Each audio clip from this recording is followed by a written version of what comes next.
Hello guys, good morning. Welcome po ulit dito sa ating YouTube channel, The Home Base Edit. Once again, ako pala si Josh. For today's video guys, kung wala pa rin po kayong invitation sa Ads on Reels, well, itry natin itong video ni Ma'am Mary Talks, no? Pwede din natin ito guys i-follow and para maging updated tayo sa mga video po ni Ma'am Mary Talks. So dito pinag-usapan niya kung paano nga ba tayo makapag-request ng monetization sa Ads on Reels. Magkaiba po yung in-stream ads sa Ads on Reels.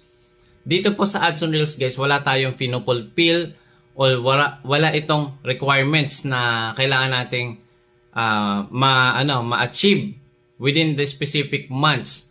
Pero dito po sa in-stream ads, meron po itong requirements na 5,000 followers, mas bumaba na nga po compare sa mga nakaraang buwan na 10,000 followers yung kailangan mo. So ngayon, 5,000 followers na lang siya. At the same time, kailangan mong ma-fulfill ito sa loob ng 60 days. Dapat meron kang active videos at naka-reside sa eligible country at 18 years old ka dapat. Pero guys, dito sa Ads on Reels, pwede po itong i-request, no? Kung sa tingin mo wala namang violation, wala namang restrictions yung mga account mo, yung mga video mo. Pwede mo itong i-request guys. So paano nga ba to i-request? Punta po tayo dito sa video ni Ma'am Mary Ann. So nagawa niya guys in just 2 days, nagkaroon kagad siya ng Ads on Reels. So pwede natin tong i-try, pwede natin tong gawin. Okay, para at least, di ba, mali natin ma-invite ka din, katulad ni Ma'am Mary Ann.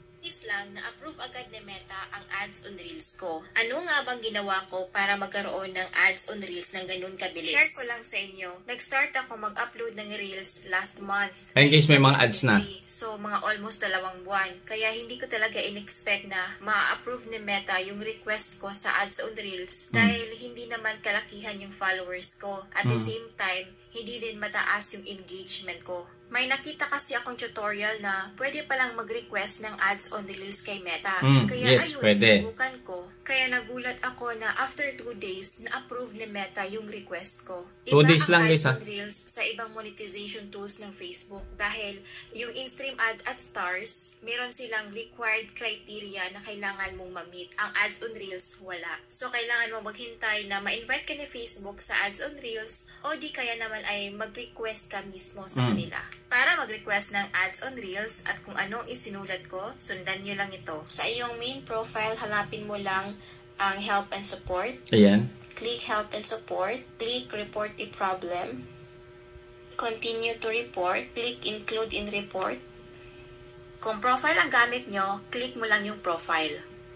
Ito yung letter na nilagay ko sa request. Ilalagay ko na lang sa description box. Click Take Screenshot at i-screenshot mo yung professional dashboard mo at monetization tools. At click Send. Ayun. Okay guys, gawin na natin guys. Ngayon, punta tayo sa ating professional dashboard or sa ating dashboard. Punta tayo dito sa setting. Balik muna natin. Help and support, no?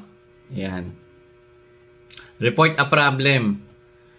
So, merong option dito kung paano tayo makapag-submit ng report or appeal. Pwede rin po itong appeal eh. Ayan. So, i-swipe up lang natin pataas. Meron ditong continue a report. Ayan. Wait. Before po pala natin mag-proceed dito, dapat i-screenshot muna natin yung ating i-report. So, i-back muna natin guys. Ay, nagkikreate na pala siya ng report. Ayan. So, wait lang natin to guys ha.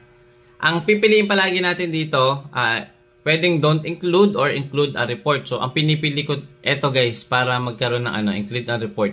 Ayan. So, itry natin to guys, yung pinili ni ma'am, yung profile. Ito, yung profile. Ito, to. Ayan.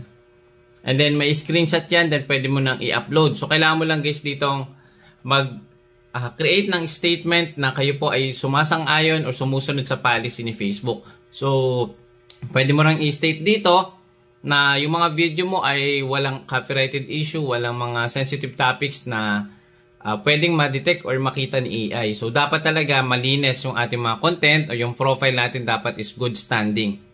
Kapag po tayo ay nag-report, make it sure talaga na comply tayo sa Community Guidelines Policy, Content Monetization, and Partner Monetization. Para at least, di ba, kung makita man to ni Facebook or nung account specialist, makikita talaga nila na okay tong account mo, so pwede itong lagyan ng Ads on Reels. And kapag wala pa rin po, pwede po rin kayo makapag-send ng, ang tawag po dito, ticket Okay, yung ticket na to ay mare-receive ng customer support at pwedeng i-review. Ito ay tumatagal usually ng 2 to 3 business days. Yung pinakamatagal 5 to 7 business days. So, yun. So, makikita nila guys, and magugulat ka na lang baka bukas ng umaga or sa mga susunod na araw ay kayo ay eligible na dito sa monetization. So, ito yung monetization natin. Kapag profile po, 3 lang halos yung mga monetization tools na available. Unang-una na dito yung Stars, Ads on Reels, and in-stream ads. Sa bonus program, subscription, live ads, yan po ay sa pages. Kaya I highly suggest, ngayon mas okay po yung page kasi mas maraming monetization features.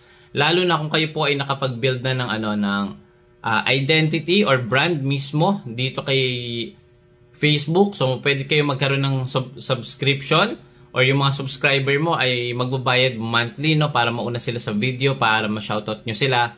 So, ganun. Yung meron pang additional sa page, meron silang live ads. Habang nagla-live po kayo guys, bukod pa yung stars na kikitain nyo doon, meron pa nag-a-appear na ads sa may ilalim habang nagla-live po kayo. Meron din pong tinatawag na na bonus program. Yung bonus program ay eligible po ito sa bansang US or Canada. So, i-try nyo po kung nasa ganito kayo mga country. So, pwede nyo po i-check kung eligible na din kayo. At yung huli, meron pang tinatawag na bonuses, subscription, branded content. Yung branded content guys, ito ay internal na pag-uusap, parang collaboration between brand and yung artist. So, ganun po yun. So, itatag nyo or i-share nyo yung inyong data or analytics dun mismo sa brand. Kasi yun yung kinukuha nila. Okay? So, yun lang guys. Maraming salamat. And guys, meron nga pala tayong mga full guide dito sa ating YouTube channel. Paano nga ba ma-monetize? Paano mag-request ng appeal? Yung mga updated videos natin ay nandito na po kayo. Huwag nyo kalimutan mag-subscribe.